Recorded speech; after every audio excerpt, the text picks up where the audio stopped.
৬ বছর ধরে অকেজো ঝালকাঠির ৫৮৪টি প্রাথমিক বিদ্যালয়ে লাগানো ডিজিটাল হাজিরা মেশিন, তবুও এগুলো মেরামতে কোনো উদ্যোগ নেয়নি কর্তৃপক্ষ।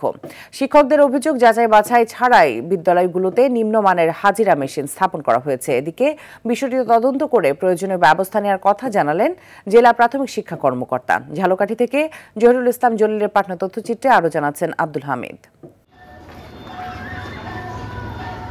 ২০১৯ সালে ঝালকাঠি জেলার ৫৮৪টি প্রাথমিক বিদ্যালয়ে স্লিপ প্রকল্পের আওতায় শিক্ষকদের শতভাগ উপস্থিতি নিশ্চিত করতে ডিজিটাল হাজিরা মেশিন স্থাপন করা হয়। ১ থেকে ২ মাস পেরোতেই অচল হতে শুরু করে মেশিনগুলো।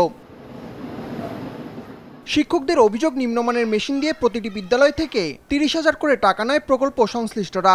এছাড়া ডিভাইসগুলো স্থাপনের পর শিক্ষা বিভাগের পক্ষ থেকে প্রয়োজনীয় তদারকিও করা হয়নি, রক্ষণাবেক্ষণে নেওয়া হয়নি কোনো উদ্যোগ। ২০১৯ সালে ঝালকাঠিতে প্রাথমিক বিদ্যালয়ে বায়োমেট্রিক হাজিরা মেশিন ক্রয়ে ব্যাপক অনিয়ম এবং দুর্নীতি হয়েছে। অদ্যাবধি এই মেশিনগুলো অচল অবস্থায় আছে, যা দিয়ে আমরা কোনো কাজ করতে পারিনি। ডিজিটাল হাজিরা মেশিনটা অকেজো দেখা যাচ্ছে আমাদের স্কুলে, আর এটা থাকলে হচ্ছে গিয়ে আমাদের জন্য ভালো হতো। ডিজিটাল হাজিরা মেশিন থাকলে হয়তো কি যে এটা নিশ্চিত হওয়া যেত যে আমাদের আসলে আমরা যথাসময়ে এসেছি। আসলে ডিজিটাল হাজিরা মেশিন থাকলে হয় কি, আমাদের মধ্যে একটা টেন্ডেন্সি থাকে যে আমরা সকাল ৯টা বাজলেই আমাদের ওখানে গিয়ে হাজিরা দিতে হবে। এখন যদি ডিজিটাল হাজিরা মেশিনটা সচল না থাকে, তাহলে আমরা এক্ষেত্রে অনেকেই ফাঁকি দেওয়ার একটা মানসিকতা কাজ করে। প্রকল্পটি সঠিকভাবে বাস্তবায়িত হলে বিদ্যালয়ে শিক্ষকদের উপস্থিতি নিশ্চিত করা যেত বলছেন জেলা শিক্ষা বিভাগের এই কর্মকর্তা।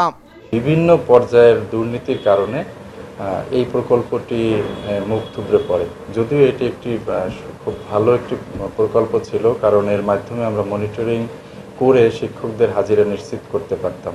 বায়োমেট্রিক এই ডিভাইস স্থাপনে সরকারের ব্যয় হয়েছে ১,৭২,০০,০০০ টাকা, অথচ তার কোনো সুফলই পাওয়া যায়নি। আব্দুল হামিদ, RTV।